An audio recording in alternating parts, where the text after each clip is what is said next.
Good morning, I'm Nathan Hager. And I'm Karen Moscow. Here are the stories we're following today. Karen, we wrap a week of central bank decisions with the latest coming overnight from the Bank of Japan. The BOJ held interest rates, its 10-year yield target, and forward guidance unchanged. BOJ Governor Kazuo Ueda says the central bank will consider a policy shift if the bank's inflation goal comes into sight. We are not yet in a situation where we can see sustained and stable inflation of 2% accompanied by wage increases. So we will patiently continue with monetary easing under the current framework. After that, if we are in a position to achieve the goal, we will consider scrapping YCC and modifying the negative interest rate. BOJ Governor Kazuo Ueda spoke through an interpreter at a news conference in Tokyo. U.S. futures rose after the decision while the yen weakened. And checking the yen right now, it is at 148.30 against the dollar. Well, back in the U.S., Nathan, 10-year yields rose above 4.5% for the first time since 2007. It comes after the Federal Reserve signaled this week it intends to keep rates higher for longer. Fed Chair Jay Powell says a soft landing for the U.S. economy is still possible, but former Treasury Secretary Larry Summers is not so optimistic. It's possible that we will have the proverbial soft landing, but I think the risks that inflation will be worse than what they say are very real. And Larry Summers made those comments on the latest episode of Bloomberg's Wall Street Week. You can hear the full conversation tonight at 6 p.m. Wall Street time on Bloomberg Radio and Television, or stream it live on Bloomberg.com. In the UK, Karen, we got a pause in rate hikes from the Bank of England after 14 straight increases. Chancellor of the Exchequer Jeremy Hunt spoke to Bloomberg after the decision, saying he hopes it marks an end to rate hikes. I hope it is. But obviously I have to leave it to the experts in the Bank of England to make the final decision. But I think both in the UK and the US, what you can see is that if you take corrective action and if you stay the course, you can get inflation down. And in both our countries, it's definitely peaked. UK Chancellor of the Exchequer Jeremy Hunt also discussed having dialogue with China about artificial intelligence. You can get the full conversation on the Bloomberg Talks podcast. Download that wherever you get your podcasts. Well, labor disputes in the U.S. also in focus this morning, Nathan, as the Autoworkers strike in Detroit could ramp up today. On Bloomberg's Ed Corey joins us from Detroit with the details. Nearly 13,000 UAW members have been on strike at General Motors pickup plant in Missouri, parts of a Ford plant in Michigan, and a Stellantis Jeep plant in Ohio since last Friday. The union has said the walkout could spread to new facilities as soon as today if no progress is made. The work stoppage could increase disruptions to an industry that makes up about 3% of the nation's gross domestic product. In Detroit, Ed Corey, Bloomberg Radio. Okay, Ed, thank you. Meanwhile, the U.S. economy could soon feel the impact of a government shutdown. Negotiations are at a standstill. House Speaker Kevin McCarthy sent lawmakers home for the weekend after his latest funding proposal got blocked. Bloomberg's Ed Baxter joins us with that. McCarthy's efforts to get a government funding bill have blown up as he got ambushed by two ultra-conservatives, Eli Crane and once loyal supporter Marjorie Taylor Greene. I've been very clear about take the Ukraine money out of the defense bill and put it in a separate funding bill so that members like me can vote no. And others can vote yes if they want. McCarthy says still time. I know it's not pretty, but this country's too great to quit on. 9 days with 3 off now, and the Senate also would need to do something. I'm Ed Baxter, Bloomberg Radio. All right, Ed, thank you. Well, taking a look at company news now, Microsoft got a huge boost in its attempt to clear its final global regulatory hurdle to acquire Activision Blizzard. And Bloomberg's John Tucker joins us with that story. John, good morning. Yeah, Karen, competition authorities in the UK signal it's game on. It's a pretty stunning turnaround for a deal that was once thought dead after running up against concerns from the antitrust regulators. So why the change of heart? Microsoft restructured the $69 billion deal. They'll sell some gaming rights to a French publisher, Ubisoft Entertainment. So that's apparently satisfied everybody. There's going to be enough competition in cloud gaming going forward. By acquiring Activision Blizzard, the maker of Call of Duty and Candy Crush, Microsoft can now boost its lagging mobile games business. In New York, I'm John Tucker, Bloomberg Daybreak. Okay, John, thanks. Staying in the tech space, Apple's iPhone 15 and new watches go on sale today.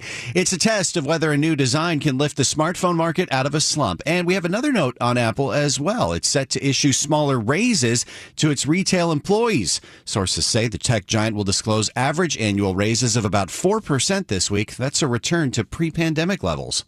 Well, meanwhile, overseas, Nathan, Chinese tech giant Huawei is getting a boost in smartphone sales from its new chip. Testing from Bloomberg News and Tech Insights found the Kirin 9000S processor, which powers Huawei's Mate 60 smartphone series, supports 5G wireless speeds. The Mate 60 phones are Huawei's first 5G devices since U.S. sanctions derailed the company's consumer business 3 years ago. And S&P futures are little change this morning, well, up 0.1% now, up about 4 points. Dow futures little change. And NASDAQ futures up 0.3% or 43 points. And straight ahead, we have more global headlines, plus a check of sports. And this is Bloomberg.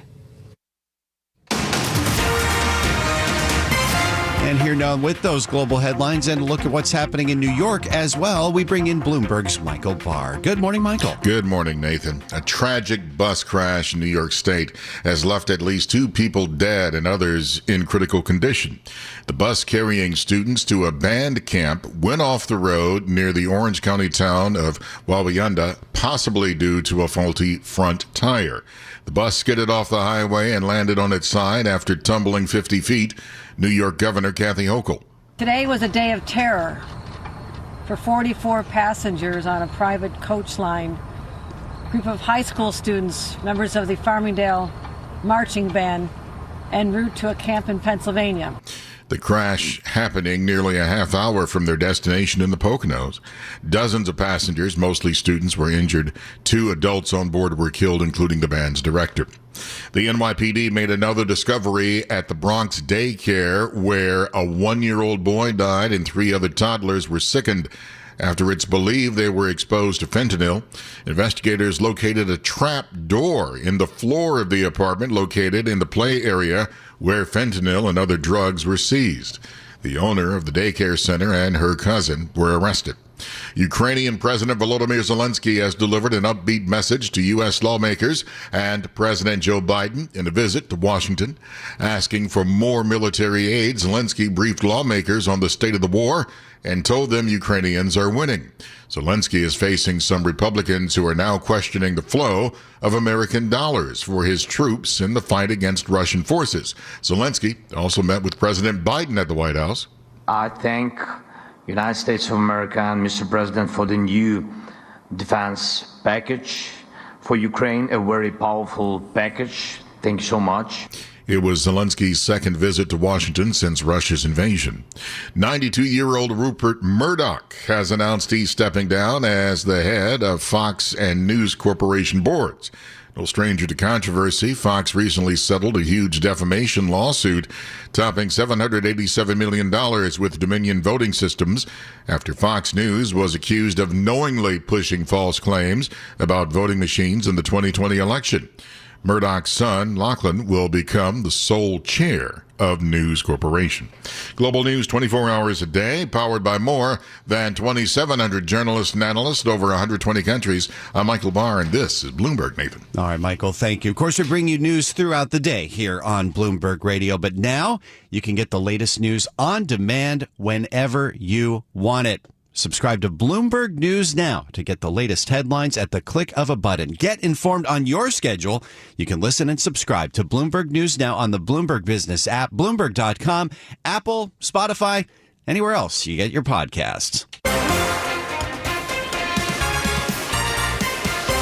Time now for the Bloomberg Sports Update with John Stashhammer. All right, Nathan. The Giants last night got a good look at a team that certainly looks capable of being a Super Bowl champion. The 49ers last season won their last 10 regular season games. They did fall in the NFC Championship game in Philadelphia. They played that game without a healthy quarterback who could throw a pass. That's their only loss in their last 16 games. They beat the Giants soundly in their home opener, 30-12. First downs were 26-10. Total yards were 441 to 150. Giants did score third quarter to get to within 5, but no comeback like the one they had last Sunday at Arizona. They come home with a record of 1-2. Their coach is Brian Daboll.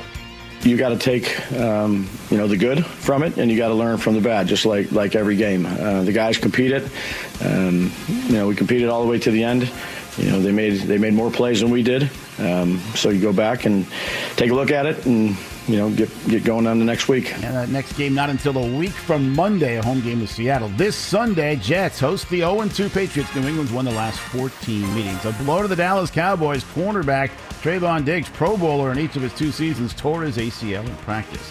At the stadium, Garrett Cole looking very much like a Cy Young winner, went 8 innings, allowed only 2 hits, no walks, 9 strikeouts. Toronto rallied 9th inning, but the Yanks held on, beat the Blue Jays 5-3. Jake Bauers got him going, a 3-run homer in the first. They moved back, game over 500, now host Arizona. So having played a team in search of an American League wild card, they now face one that's in the hunt in the NL. Mets lost in Philadelphia 5-4. Nick Castellanos a homer, 4 RBIs. The Minnesota Twins can clinch the AL Central tonight.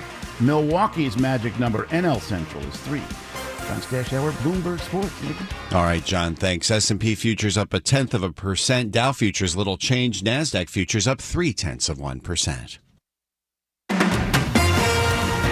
From coast to coast, from New York to San Francisco, Boston to Washington, D.C., nationwide on SiriusXM, the Bloomberg Business app, and Bloomberg.com. This is Bloomberg Daybreak. Good morning. I'm Nathan Hager. We are now 8 days into the United Autoworkers strike against the big 3 Detroit automakers, and in just a few hours' time, we could find out whether the picket lines expand beyond 1 plant each for Ford, General Motors, and Stellantis. It is a work stoppage that has already severely disrupted the auto industry. Let's bring in Craig Trudell for the latest on where things stand now. Craig is the global car czar for Bloomberg News. So, Craig, where are we in the negotiations? So the big update today will be at 10 a.m. local time in Detroit. That's when the UAW has said they'll hold a press conference to sort of announce their next moves. I think the sort of wide-held expectation is that this is a strike that will expand. They've talked about, by noon Friday, if they don't have substantial progress made in these negotiations, that they will sort of up the ante here. So I think, what we've heard as this strike is now a week in is really that the sort of bid and ask here between the union and the companies remains pretty vast and not a whole lot of budging on either side. So what are the biggest sticking points at this point? We've heard about wage hikes, obviously. We've heard about eliminating job tiers. Is there any movement on any of the particular pieces that the UAW is looking for? Yeah, I think the idea of wage increases, the idea of tiers where if you're a newer worker, for some time now you've been paid less than a worker right next to you who's been with the companies longer. I think the union also wants to claw back some of the concessions that they made, say in 2007 or around that period of when these companies were really struggling to survive. Really, the union agreed to take on retiree health care benefits. Retirement went away for workers. I think the companies are particularly reluctant to go back down that road. But I also think this comes down as well to job security. I think Stellantis may try to close multiple plants in North America, and the union obviously does not want to see that. I think the company is trying to sort of reassure workers that while it may close some facilities, it'll be a matter of moving people around, but even that is disruptive to people's lives. In the meantime, of course, we've had picket lines at 1 plant each for Ford, General Motors, and Stellantis. What kind of impact has that had on the industry thus far, and how much further could these walkouts expand? Are we thinking it's going to be another plant each for each of the big 3, or could it be even more than that? I think, to this point, obviously, 1 plant for each company is something that the industry, doesn't love, but, can deal with. And it's something that we're quite used to after the last couple of years, after all, quite a lot of disruptions to this industry with the supply chain issues that it's had. The chip shortage, obviously, it was for a while there, every other day you heard about another plant going down as a result of the fact that they couldn't get semiconductors. workers. So, we do have a situation where some of these products are really, hot and in high demand. You think of say, the Ford Ranger or Ford Bronco. Those are really tight supply. GM, the Chevy Colorado, they only have so much inventory of that. And so we will probably see, some depletion of inventory if this lasts longer at the plants that have already, where we already have seen walkouts. Whether or not we potentially see another plant added at each company, I think is definitely something that everybody's kind of on the edge of their seat for this afternoon in Detroit. I do think that the union wants to be strategic here and sort of conserve the strike fund that they have.